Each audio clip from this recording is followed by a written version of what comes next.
अस्सलामुअलैकुम। फैज़ टीवी के साथ मैं हूं साइमा खान। शामिल करेंगे हेडलाइंस। पाकिस्तानी स्ट्रीट चिल्ड्रन का सैलाब ज़दगान के लिए जज्बा दीदनी।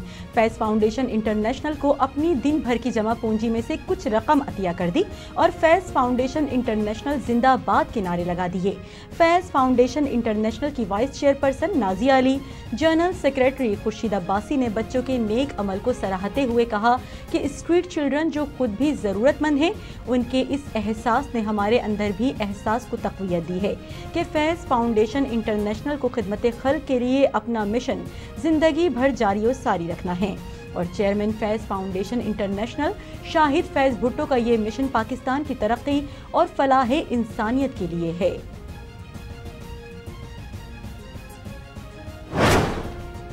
मुल्क भर में महंगाई का नया तूफान उमड़ आया। विफाकी इदारा शुमारियात की जारी करदा जायजा रिपोर्ट के मुताबिक गुज़िश्ता एक हफ्ते के दौरान प्याज, टमाटर, चाय की पत्ती, डबल रोटी, दालें, मुर्गी, दूध, दही, मटन, अंडे, चावल और साबुन समेत 20 अशिया ज़रूरिया की कीमतों में गुज़िश्ता एक हफ्ते के दौरान मज़ीद इजाफा हो गया।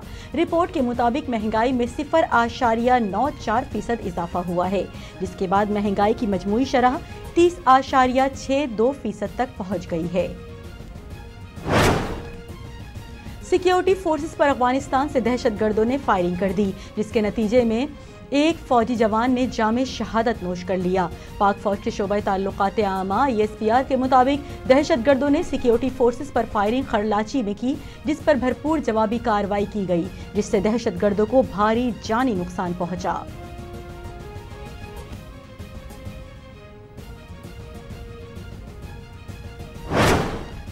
बलूचिस्तान के शहर कोहलू में बॉम्ब धमाके के नतीजे में एक शख्स जाँ बहक और 12 जख्मी हो गए। पुलिस के मुताबिक धमाका कोहलू शहर के बाजार में एक दुकान पर हुआ। धमाके के नतीजे में 12 अफराद जख्मी हो गए, जिन्हें डिस्ट्रिक्ट हेडक्वार्टर अस्पताल कोहलू मुंतकिल कर दिया गया। धमाके के बाद पुलिस, FC और इंतजामिया मौके पर पहुंची और शवाहिद इकट्ठे किए, जिसमें CCTV वीडियो भी सामने आ गई।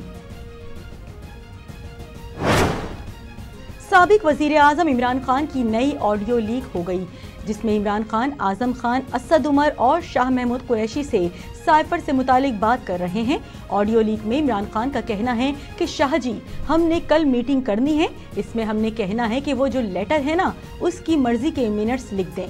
ये साइफर 8 या 9 को आया था। हमने अमेरिकन्स का नाम किसी सूरत नहीं लेना, प्लीज किसी के मुंह से नाम ना निकले। ये बहुत अहम है हम सब के लिए कि किस मुल्क से लेटर आया है। मैं किसी के मुंह से इसका नाम ना सुनूं। वजीर आजम शहबाज शरीफ ने विफाकी दारुल हुकूमत बाराकहू बाईपास का संगे बुनियाद रख दिया। मंसूबे में 1350 मीटर तवील ओवरहेड ब्रिज बनाया जाएगा और मंसूबे से बाराकहू में ट्रैफिक का रश खत्म होगा। तकरीब से खिताब में वजीर आजम ने कहा कि इमरान खान साजिशी जहन के मालिक हैं। उन्होंने कौम को तकसीम किया और लोगों को गुमराह और पाकिस्तानियों को बदनाम किया। इमरान खान से कहता हूँ, एक रोज सारी सच्चाई कौम के सामने आएगी। पाकिस्तान मुस्लिम लीग नून की नायब सदर मरियम नवाज की अदालत से बरियत के बाद नवाज शरीफ की वतन वापसी का कवी इम्कान पैदा हो गया। नवाज शरीफ की वतन वापसी के लिए इसहाक डार के तर्ज पर पटिशन तैयार करने की हिदायत कर दी गई है। एक निजी टीवी के मुताबिक नवाज शरीफ ने लंदन में अपने वकला से बात की है।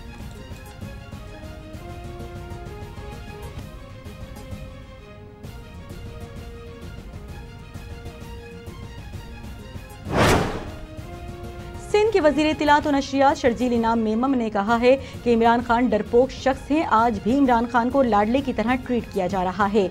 इतनी ढील पाकिस्तान में किसी को नहीं मिली जितनी इस शख्स को मिली है।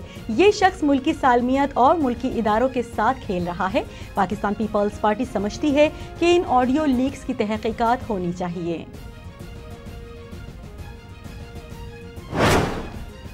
साबिक वजीर आजम इमरान खान मुआफी मांगने जज ज़ेबा चौधरी की अदालत में पहुंच गए।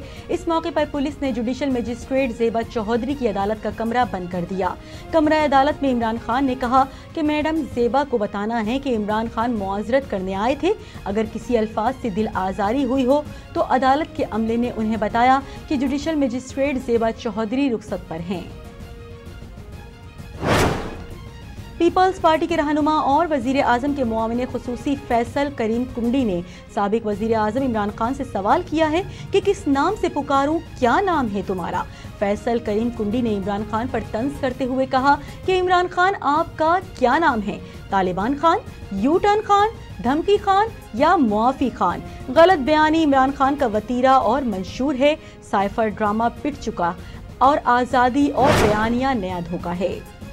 अफगानिस्तान के दारुल हुकूमत में स्कूल के बाहर धमाके से 19 अफराद जाँ बहक और 27 जख्मी हो गए। गैर मुल्की खबर एजेंसी के मुताबिक अफगानिस्तान के दारुल हुकूमत काबुल में होने वाला धमाका इंतहाई शदीद था, जो काबुल के इलाके दश्त पर्ची में हुआ। सिक्योरिटी इदारों के मुताबिक धमाका खुदकुश था, ताहम मजीद तहकीकात जारी हैं।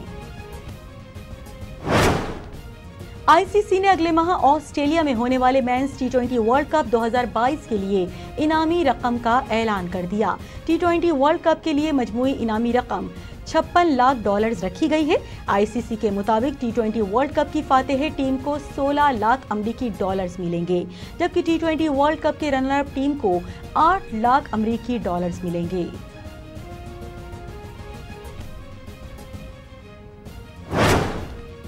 बॉलीवुड के सुपरस्टार सलमान खान मशहूर रियलिटी शो के सीजन के लिए एक बार फिर छोटी पर्दा स्क्रीन पर वापस आ चुके हैं।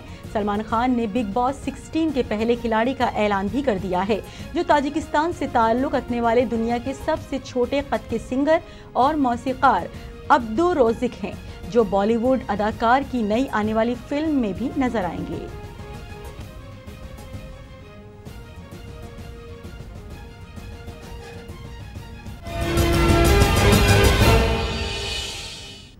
हेडलाइंस आपने मुलाहिजा की और इसी के साथ ही न्यूज़ स्टूडियो से फिलवक्त इतना ही। मज़ीद खबरों और अपडेट्स के लिए देखते रहिए फैज़ टीवी।